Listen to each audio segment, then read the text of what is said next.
Hello students, now we are going to discuss choke coil.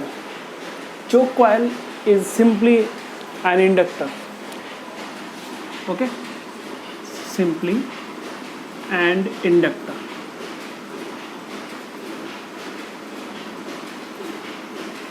Across a AC source, okay, but we know that this is made up of wire, means the wire will have very small value of resistance, very small as compared to the inductive reactance, okay.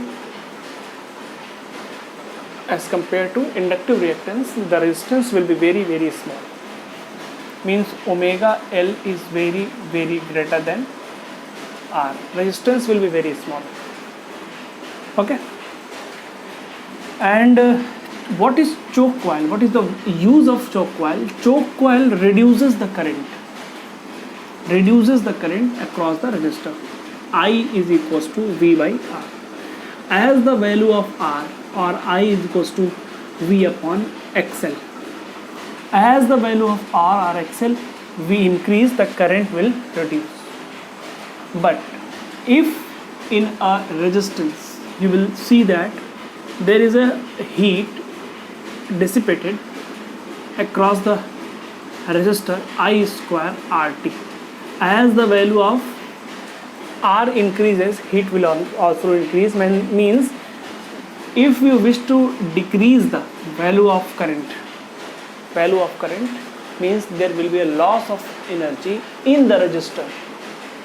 But what about inductor?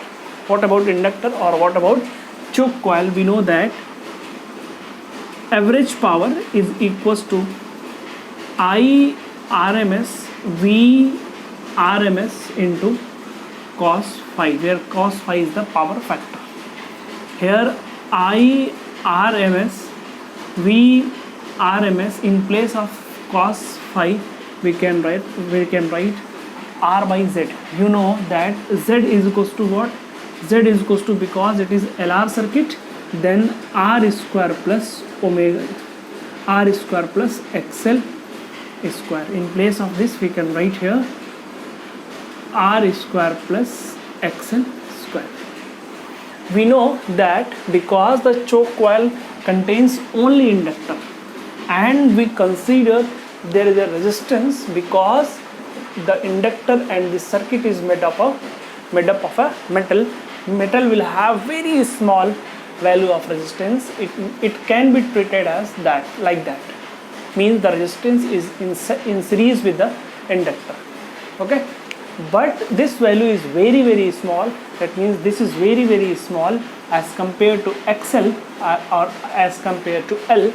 That means the whole term will be 0, because this is 0 and this term is 0, this whole term will be 0, means average power loss across the inductor is approximately equals to 0. The current is reducing, because XL is very high, the current will decrease, but the loss here, means across the inductor, will be very small or approximately negligible. But if we increase the value of R, the resistance is increases, that's why heat loss will be more, okay. Both the device, means inductor and resistor, is used to decrease the current, but here will be the loss, here will be the approximately no loss, okay. But here this is used in both AC and DC. It is used in AC only, because inductor will work only when it have variable current or variable magnetic flux associated with the inductor, okay. It will be only when AC is applied, okay. In AC, in DC, the inductor will not work, because L is equals to minus V upon di upon dt, okay. If the current is not variable, the inductor will not work, inductance will be 0 or infinite, okay. means the inductor, means the choke coil will be used in AC only, okay, and resistance can be used in AC and DC both. Okay, this choke coil is used in the tube lights that we are using in our houses. Tube lights and sodium lamps, tube lights, etc. The choke coil is used. Hope you are understanding, and thanks for watching.